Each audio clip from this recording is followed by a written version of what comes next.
The William S. Haynes story is one of passion for excellence. It is the genesis of all flute making in America. Mr. Haynes fashioned his first flute in 1888, thus establishing the legacy of the William S. Haynes Company. And he built a workforce of craftspeople who, to this day, share his ideals of craftsmanship and ardor for the art.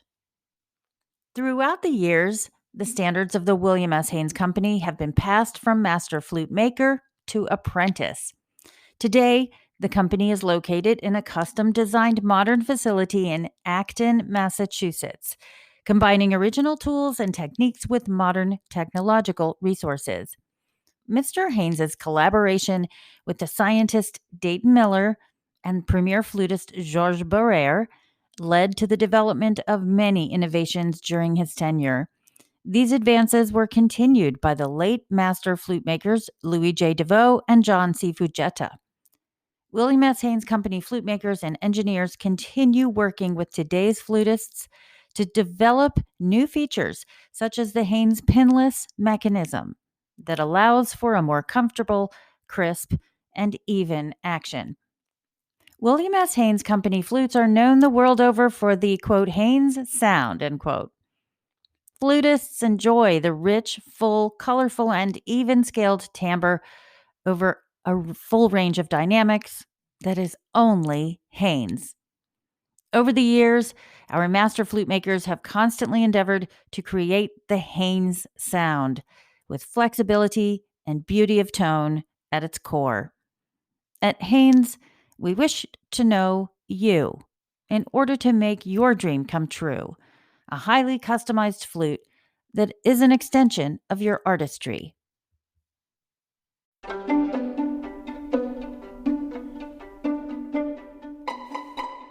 Hi, I'm Amy Porter.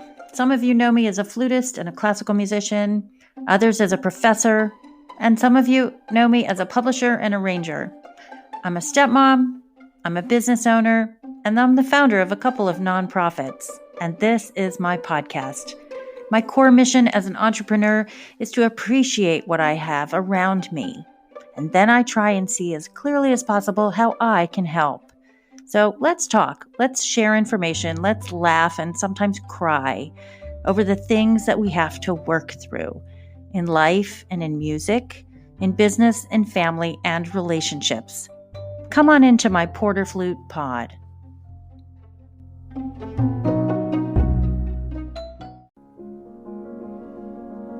Welcome to Porter Flute Pod. It's our final episode of Season 2, number 22.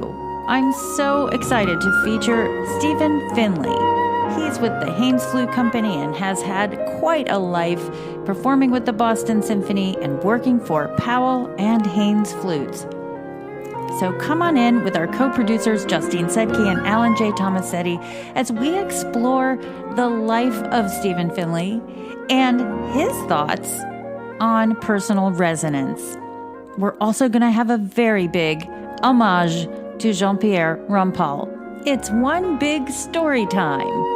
For this final podcast of the season, I chose Ballade by Philippe Gobert. It's on my CD of the same name with Tim Carey on piano.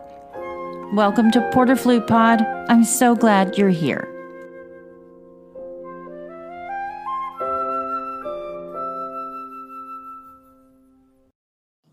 I just want to thank you for being on Porter Flute Pod. You're welcome. It's my pleasure. I look forward to a good conversation and some good stories. It would be wonderful. Absolutely. I suppose the first question would be, do you remember when you first heard the Haynes flute? Sure. I grew up in Nebraska, and then I moved to Colorado. I was studying architecture at the time at the University of Denver. And before that, one of my very good friends, Mary Hayworth, we were playing Allstate together. And she had a beautiful standard Haynes. And she was a fantastic player, beautiful player.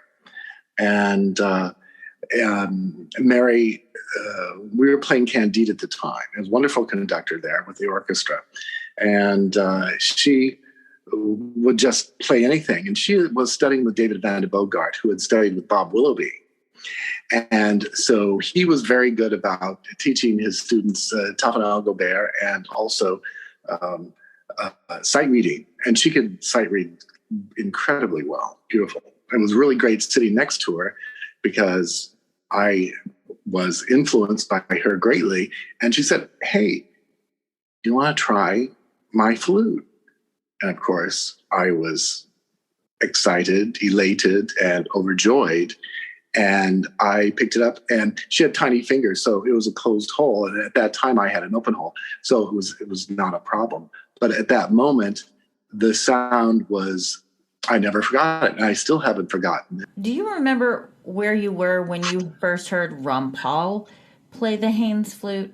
When I went out to Denver to study architecture with one of Frank Lloyd Wright's students, I was still playing flute a little bit. And I took a year off after high school. And Paul Hochstad was the principal flute of the Denver Symphony at that time. And he had just retired, or was going to retire. And wonderful flutist, and he could play anything. I mean, he had a phenomenal memory. And Paul was a colleague of Elaine Schaefer and Felix Skoronik and Bob Cole. And they were all in school together. And so he had automatic talents in all of them, wherever they were. And so Paul asked me, "Would you like to play in a master class?" And I said, "Sure." And I had heard of Ron Paul, but I had never met him or anything. So he told me that in May of 1972. And then I practiced Mozart D major, and had written my own cadenza. And then Paul said, "Okay, so you'll be the first one up." Ron Paul. And I thought, okay, I'm going to play for Ron Paul first. And I really practiced on all sorts of everything for him, scales, everything, getting ready for him. It was a fantastic time, a moment for me, hearing him in my ear, standing right next to him, because I was a little taller than he was. And it was a perfect relationship. And as for hearing Ron Paul play and standing next to him, I remember him not forcing, and I remember he had this purity of tone that was the same in the end of the hall. So it was that type of focus that was very impressionable for me. I was just 19, and when I heard that next to me, and then I heard him out in the hall play with the Denver Symphony that night, it was a totally impression for me. And there is part of one of the stories that he had is because he showed me how to play trills, and it stuck with me for my whole life. And I decided that I was going to incorporate that, and I did. I said, "Can you show me that again? Can you show me that again?" And then he put his flute down on the piano. The piano was only a quarter stick, but he didn't remember that it was only a quarter stick. So he's showing me this, and he's right immediately to my right, and he put his flute down on the piano, and it was on. There was a little bit of a covering, like a matte covering for his flute. It started sliding down the piano, and I turned around really quickly like this, and he looked at me, and I put my hand out and I caught his gold flute midair. And everyone went, and I'm still holding the flute. I'm holding my flute, and he grabs the flute and he goes, "Mon Dieu, you saved my life. You saved my life." I said, "No, I saved the flute."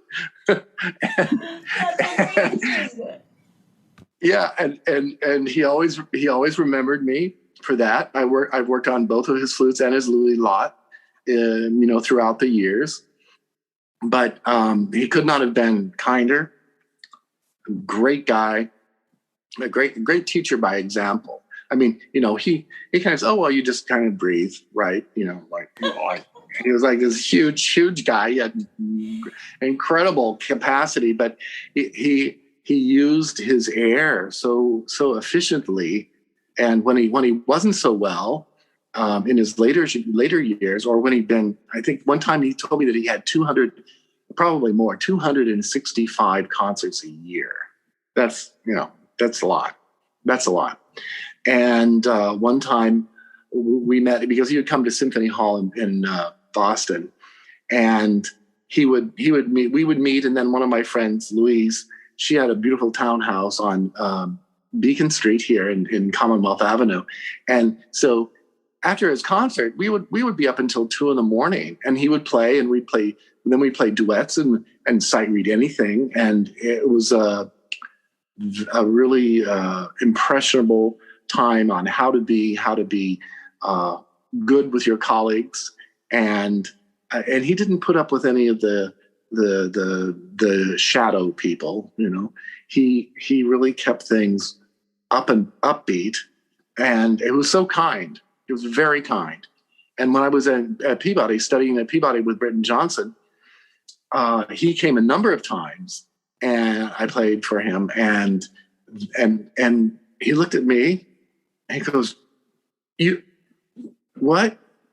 I saw you in Denver. What are you doing? I said, well, I moved to Baltimore to study at Peabody. Oh, great. This was wonderful. Okay, let's begin. So, and he remembered that I had asked him so many times to teach me trills. So he said, how are your trills? How are your trills? And he goes, bon, bon, very good, very good.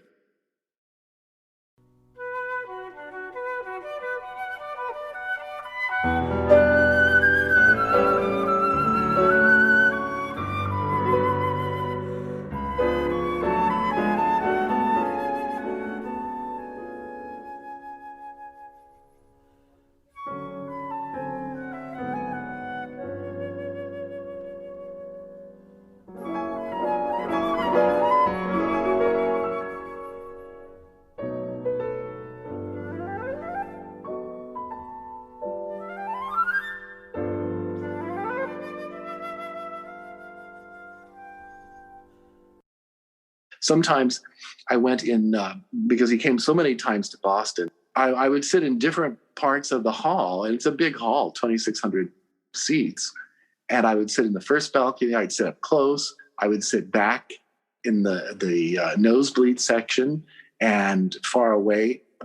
But I couldn't believe how much clarity he had. Articulation was one of his real forte, but the legato and the sonorousness of the tone, it projected as it was, right next to me, right in my ear.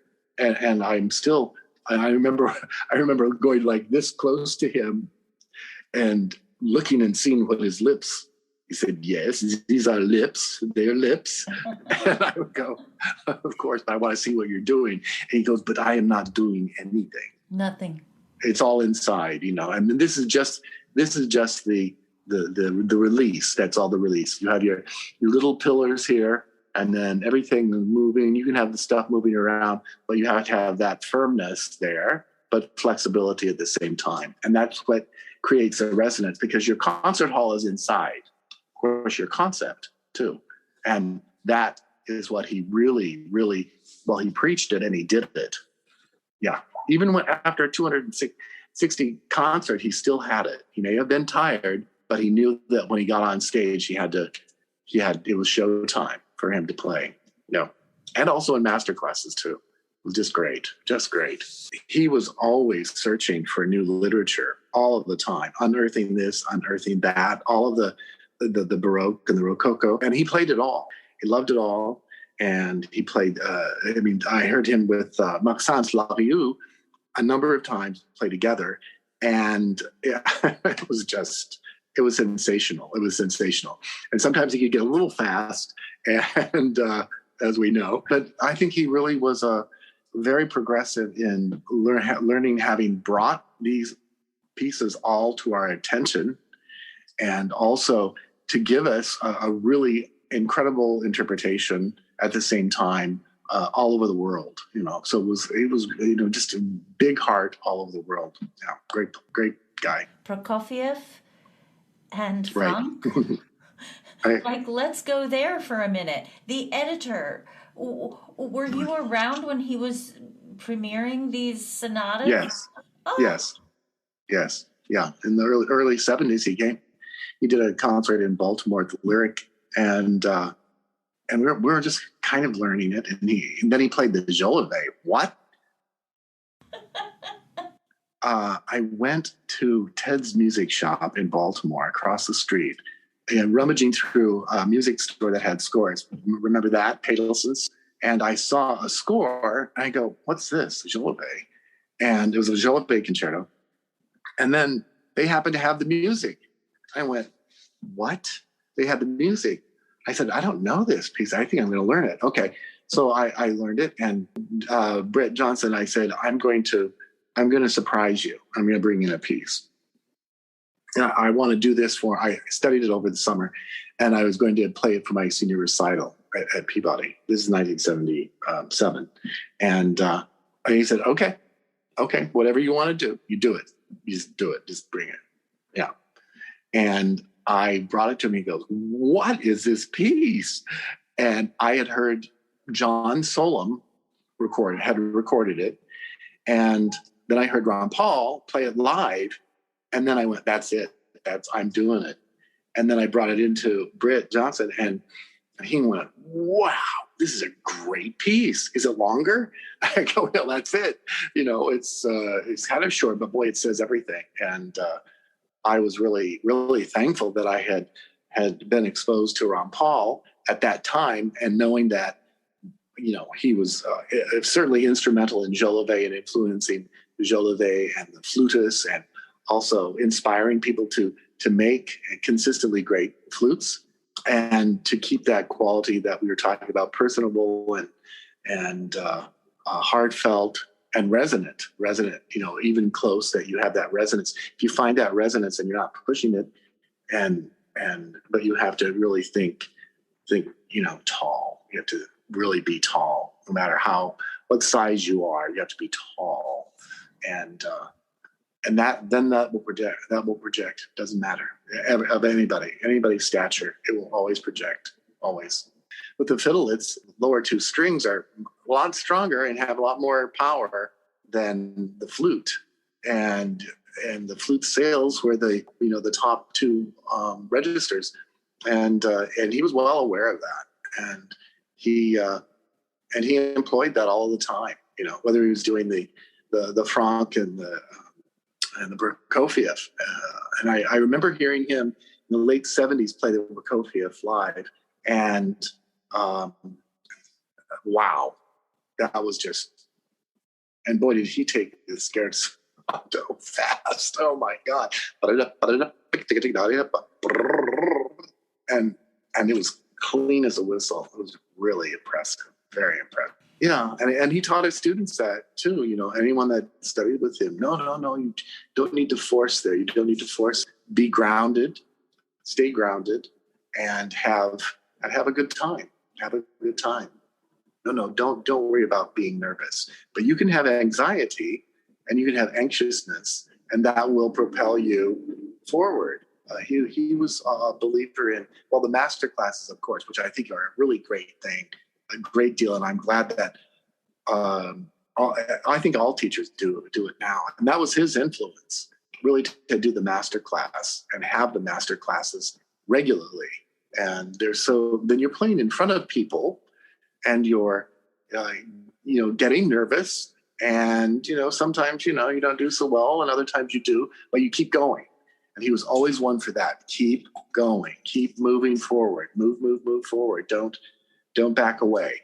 Don't back away. So that was, what I learned from him. Absolutely.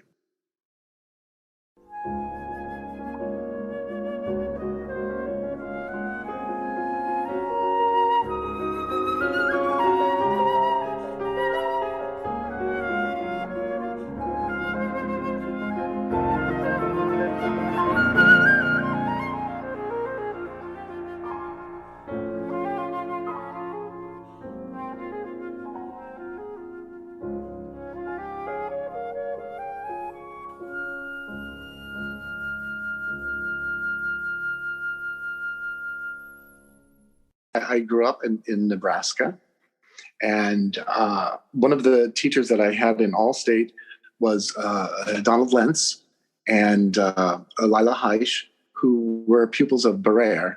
He was also a conductor then at that time, and a great guy. He was probably he might have been in his 60s or 70s at that time. But at that time, he had traveled the whole world. He had been all over the place. And Lila was his assistant. And so I had lessons off and on with mostly her. And she was very, very influential. And of course, they knew of Ron Paul at that time, too. And that was 1968. And through the Allstate program, wow! I mean, I didn't realize it at the time. I knew it was really important, and that I knew of Barrère then because they talked about Barrère and they talked about this and that and all. Then I started playing bassoon at the same time, and I loved the bassoon. One of my friends, Marcia Strand, who had studied with a former pupil of Leonard Shure, the pianist. She was mostly a pianist, but she was also became a bassoonist. And then I fell in love with the bassoon. So I was practicing, and I overhauled the bassoon, and I overhauled my flute in high school. I learned how to refinish the instrument. And I had my little attic that I had that was mine alone. I would practice until the cows came home, which they kind of did usually, and eventually. And and then I worked on that. And then I moved. I liked architecture, and I liked the flute and piccolo. You know, I did that, played that all the time. And then I went to Denver, and I was going to be. I hadn't decided on music at all, and I heard. And my mother was a very good whistler. She had great pitch, and she could trill. If I made mistakes, she would always correct me. She was also a pianist, and a little dabbled in organ. But her trills, here we go back to the trills again. And but she was, if I did the wrong trill in the D major Mozart, she would let me know. And so that was really endearing. And that's probably why I started on flute, because she was such a good whistler. My father played clarinet, amateur. They were an amateur, but I was going to play clarinet. In fact, I actually have played contrabass clarinet. In fact, I have a contrabass clarinet. But anyway, so I went to Denver and started my first year there. I took a year off, and then I started flute, and then kind of architecture, and then I realized that, you know, being an architect is really, really hard. So, you know, not knowing any better, I didn't know how hard flute was. Hey, it's just flute, you know. So fortunately, I'd met Paul Hochstad, and he was a wonderful teacher. Then I decided I wasn't going to do architecture. And Paul said to me, okay, you've got to get cracking. Now's the time. You need to make a move. Either yes, you're going to do this or not. And I said, okay. And then I started studying with Margaret Leachman, who was a student of Papatsakis and Moïse. And she pretty much over the summers whipped me into shape. And I had 2 lessons a week. And she had a beautiful tone. And then I auditioned for 4 schools, and the big schools, and New England, Eastman, Oberlin. I didn't know about Peabody at the time, Juilliard, and I got into all of them. But Mariano told me at the time that he was going to be leaving.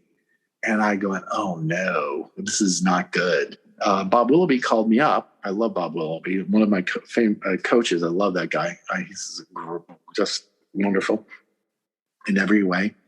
And he said, hey, you should audition for Britton Johnson. And I said, okay, well, tell me a little bit about him. Well, of course, there wasn't much to tell about because there was no internet at the time. And I auditioned for Johnson.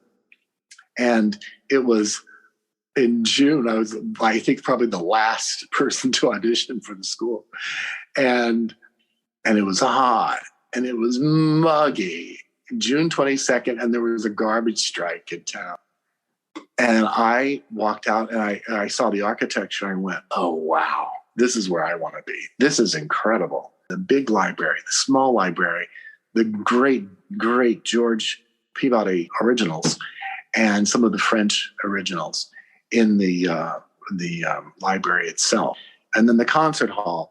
And it was really hot, but I loved it. I just ate it up.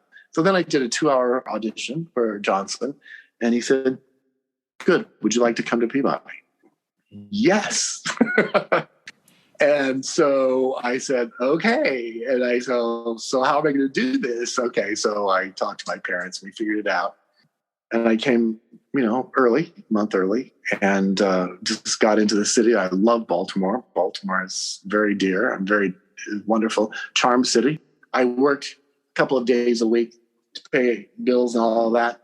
And I had to walk down. I had to walk about a half a mile to the Hilton there where I was a waiter. Beautiful, fantastic seafood restaurant, Miller Brothers. And I learned actually a lot of really good French cooking techniques, simple techniques from Andre, who was the chef. He was so temperamental. Oh my God. But for some reason he liked me. And he would have me taste test everything when I was there. It was a great learning experience. And I brought that with me when I was with Ron Paul, because he loved to eat.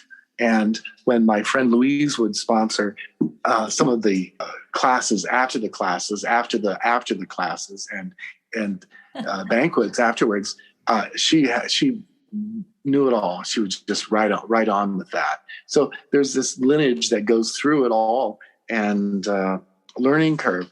So then so I was at Peabody, and Britt Johnson was a great teacher, fantastic musician, incredible technique. And he wasn't the guy to really promote himself at all, but he was just a brilliant player, just a great player. He and Baker and Albert Tipton, and they all were always on the phone with each other talking about this and that. So you were, in the know all the time. Years later, to do my homework and find out where Mariano was on the Cape. And so I finagled a way to get down there, and I brought Dorio and Fenwick, and I in different trips went down to visit with Mariano. And then Leon coordinated his 90th birthday. And so he was very influential in my concepts as well. And he was not one for really promoting himself as well. He liked what he did. He loved what he did, really. And that was like Johnson as well. Johnson loved teaching. And the simplicity factor was really overwhelming. And the power of the simplicity, of being simple, having simplicity, was kind of profound in both of them.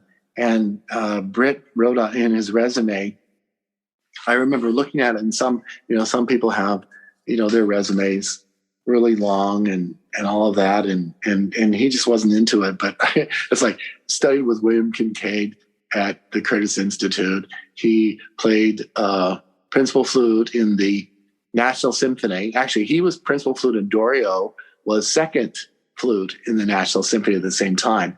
And their birthdays are the same, March 6th.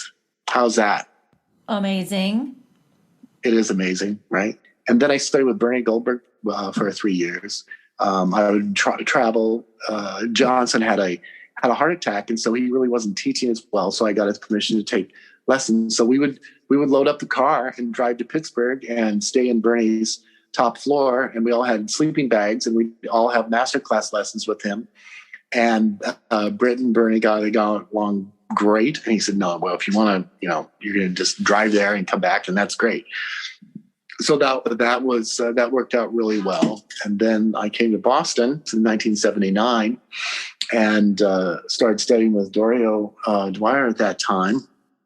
We got along great.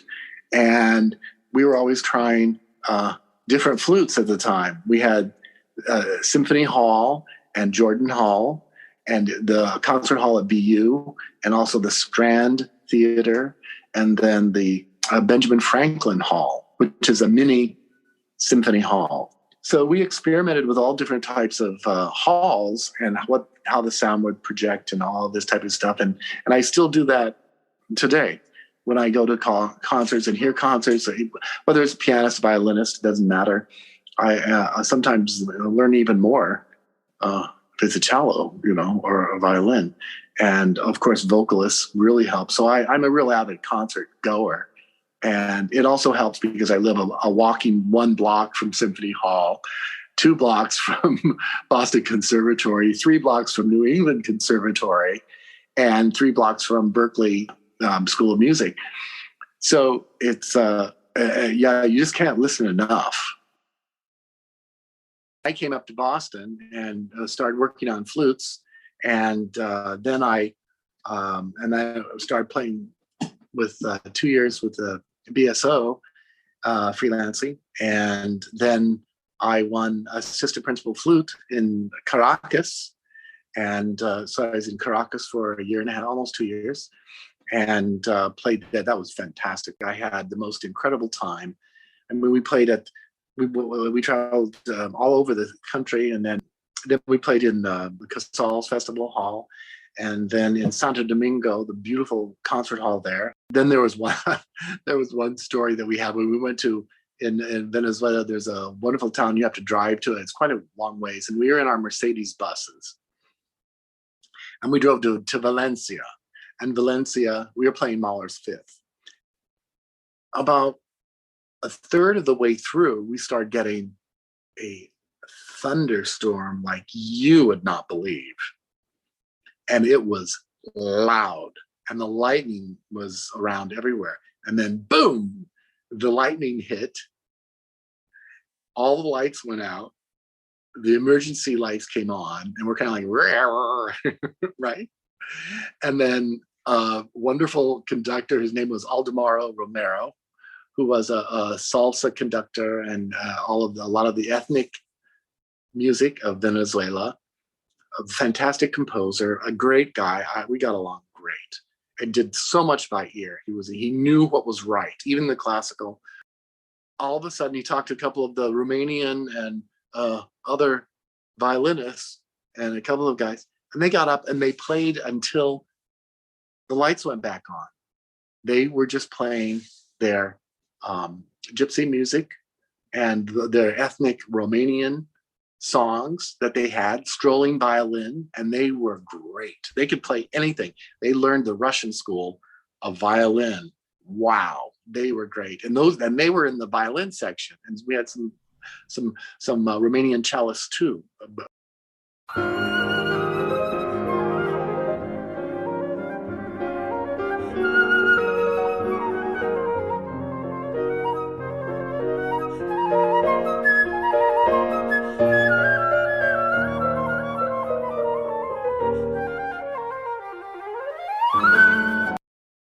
2004, and I was still freelancing, and then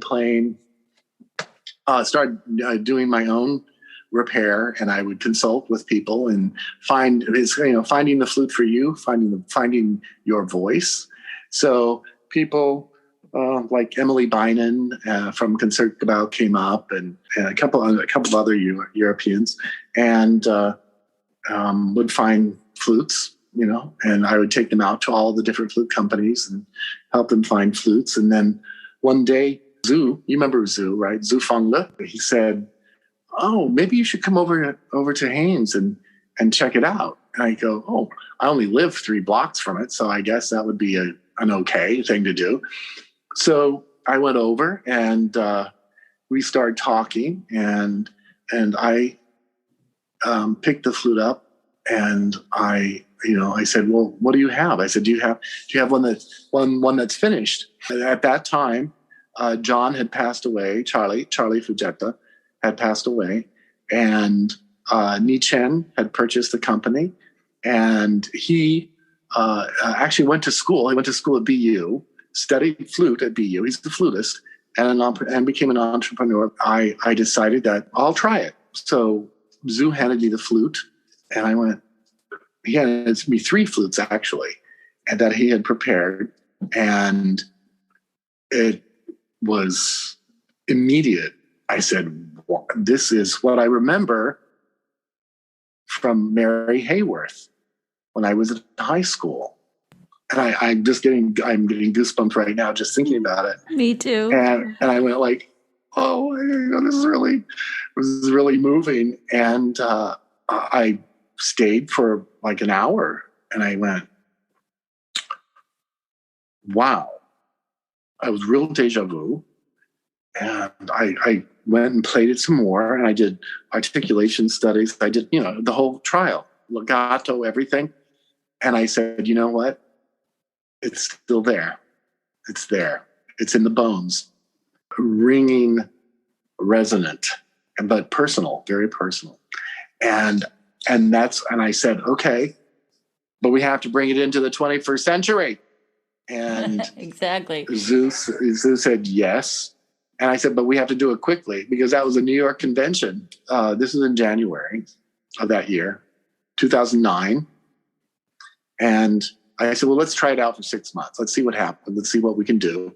And Chen said, we're going to upgrade the machining and new lathes, new materials, and we're going to really do as much as we can to get everything into the 21st century.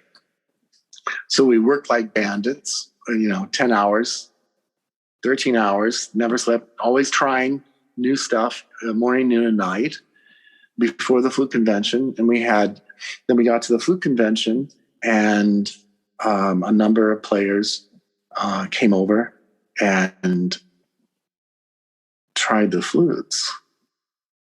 And they were speechless. And they were very quiet. And can I try that? Can I try that again? Do you have a suite where we can try this? We can try it. Can we try it again? And then Haynes just took off again like crazy. And it was that convention, the New York convention, that really brought Haynes into the 21st century, and I was like, I mean, I couldn't even see straight, but I was so energized and so happy with how we were able to do it, make it happen. We didn't have very many flutes, and we had piccolos too, and just a few to choose from. You don't need a lot, but they just really needed to work really well and say something. And from that convention, we said a lot. It was very successful. And then on that, we started incorporating new materials, new 5% gold alloy, and then fusion in, fusion out materials.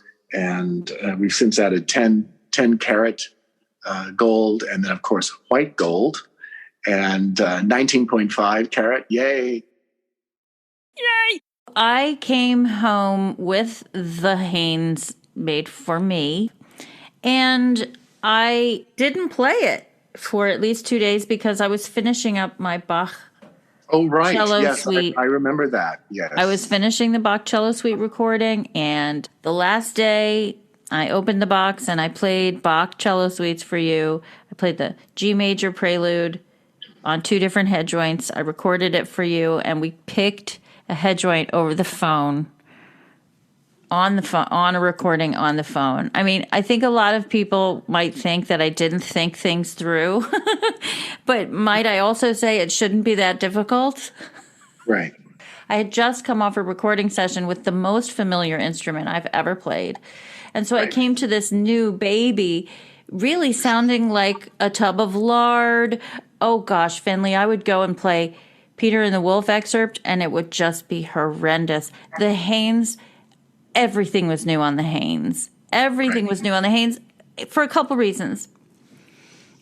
I didn't have to try so hard, as I said, but then again, I had to know what I was doing with my air direction, with my speed of articulation. And finally, I called my colleague / student, Dr. David Brown, and I said, David, you got to practice this instrument. He said, yes, you do. You can't sound good right away. And I said, I love that. It's a whole new world. Right. Yeah. And anyone that comes to the shop, which I think we're almost going to be open in the shop for people to try flutes, but they can call the shop and then find out when we're going to be open. But it's very soon, which will be a real blessing. But when you come to the NFA or you're going to choose an instrument, be in shape. That's a little instruction for everyone. Don't try not to come to the NFA if you're going to try instruments and you've just come from vacation. Not a good time to try the instrument because it won't work. It never does in the long run. Then you're unhappy, unsatisfied, and then you want to return the flute. So, and also listen to your teacher. And if you're going to a new teacher, don't buy a new flute before you get to the new teacher. And then also, when you're looking for a flute, you have lots of opportunities with the number of dealers around the country that are really very good. All of them are very good about helping out and assisting you to find the flute for you. And it takes time to really learn the flute. When I got this flute, I kind of took a while, but when I finally made the decision, boom, that was it. That's it. That's the one. And articulation, you work on slurring, articulation, you play the things that you do know, like anything that you really know that you've worked on. And I love the Haynes flute. I love the new Haynes flute. I love the old Haynes flutes. And the new mechanism is a real blessing. This is a real blessing. And our scale is great too. It's a modified Cooper scale, and bring it into the 21st century. And having great colleagues also helps because there's so much involved from the machine shop to the stringing. Stringing is the keys and the design of the keys and making them fit over the tone holes, and then the finishing department. And you have to have a finishing department because you're putting the puzzle together, right? It's so many parts, right? So many parts, depending on what type of flute you're going. I mean, we always take into consideration, where is it going? We know Boston is not like the Philippines. The Philippines is super humid. So we have to really think, how is the flute where is it going to live? And of course, who's going to play it? But all of those aspects. And then, of course, having the option with Avon, with the different types of head joints, that you have up to 1 year to decide on head joint. And the ideal thing, of course, is to come to the shop. And as soon as we open, then it's going to have probably be like a flood of people coming in. I know it will be. And get your instruments worked on, and then try the new instruments as well. You have options. You have a lot of options to try, and then live with it for a little bit. And the thing, if you're trying the new instrument, I would say just put your other instrument. If it's going to be your second instrument, you just put it away, and then you just focus entirely on that instrument. Don't burn yourself out. Just really intense, 5-10 minutes just to know, and get up and try it, and then play whatever you can. And then on articulation, do your articulation, but don't do an hour of something. It won't work that way, because your focus and your attention span, Maurice used to say no more than 30 minutes. And he said, if you can do less, that's even better. Even though he wrote a million etudes, when did he have time to do this? Well, he didn't do that. I mean, that's you. You're the one that's supposed to do those exercises, right? That's a whole other podcast. Right, exactly.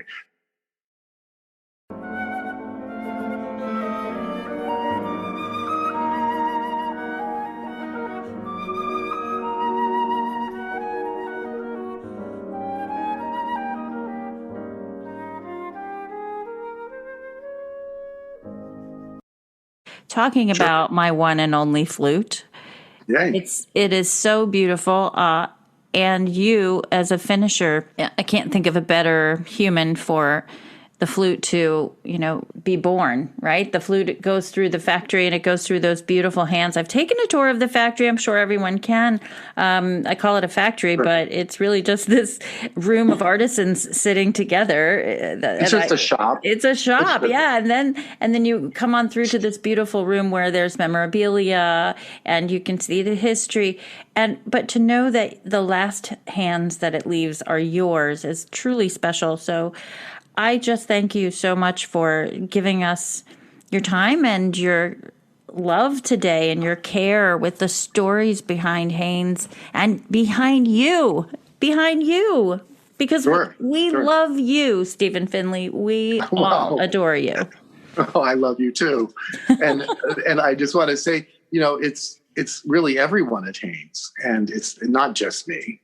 And the training and the depth of the knowledge of all of the makers at the shop, it takes a village. It really does.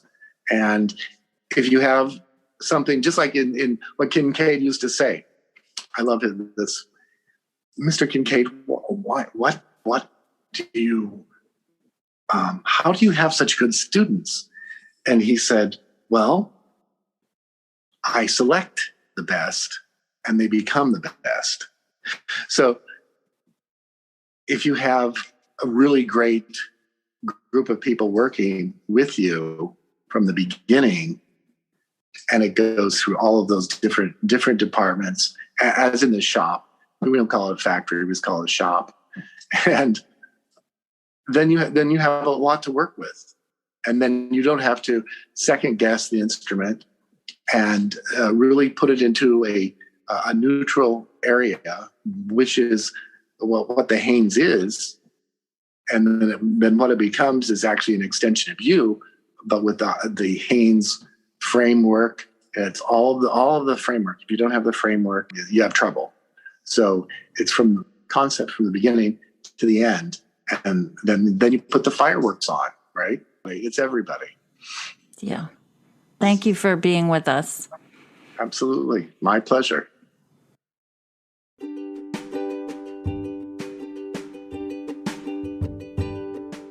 Thank you so much, Stephen Finley, for being on Porter Flute Pod and for ending our season 2. Storytime is wonderful to spend with you. I'm so grateful for all the fans and the listeners of Porter Flute Pod in season 2. I want to thank my producers, Justine Sedke and Alan J. Tomasetti. I'm so grateful for the fans, and I'm even more grateful for the feedback. So I want to take a moment to read one of the letters that I received from Amanda in southeastern Virginia. She said, I wanted to take a moment to send you a message of thanks. Pre-pandemic, I never considered listening to any podcasts, regardless of genre. Then my friend started one about mental health, and I listened to it simply as a form of support. But I quickly discovered that I actually enjoy listening to podcasts. I finally gave your podcast a listen, and I've been really enjoying it. I'm a mother of 2 boys, a wife, a daughter to parents that have a lot of needs, and mom has secondary progressive MS. I'm a flutist, a band director, and a teacher. Your podcast has given me an amazingly positive experience that I can't quite describe. I listen as I create space in my garage for a studio, and it has become an imperative form of self-care for me. Thank you for being yourself. Thank you for your professionalism and your willingness to share. Amanda, you're welcome. Thanks for being in Porter Flute Pod. I'm so grateful for you.